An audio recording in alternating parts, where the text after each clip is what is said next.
Okay, first thing we do on all job sites is we determine our constant line, which in this case is going to be this line on our building.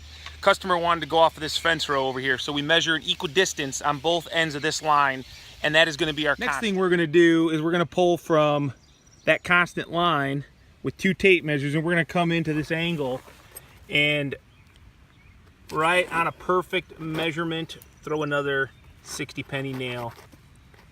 And we're going to do the exact same thing, only from to the opposite corner. So that's going to give us, basically, this is our Pythagorean theorem that we use to figure out the diagonal.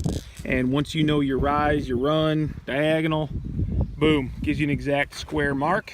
And then we will check from this point to determine that it is the same measurement, and we're good to put our jet here. Then pounds in a nice jet stake. Must have been soft ground, dude. There's no way you got that quick. As you can see, we have our bat boards set up, one on each corner, and those nails that we dropped in the ground will be our guides to get our string set up, and then we will check for square and the correct measurements after we have our string. We have put up our string lines. We basically just put our string lines off of these nails, okay?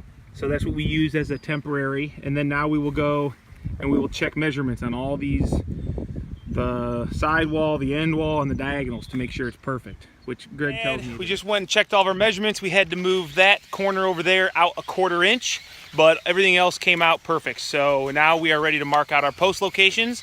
Now we've got all of our marks on the ground. Greg is going to go through with a level and level them off our string lines so they're nice and straight. And X means we're ready to dig. Concrete poured, string lines up. Now we'll take those brackets and wet set them into the concrete. That's what we will build.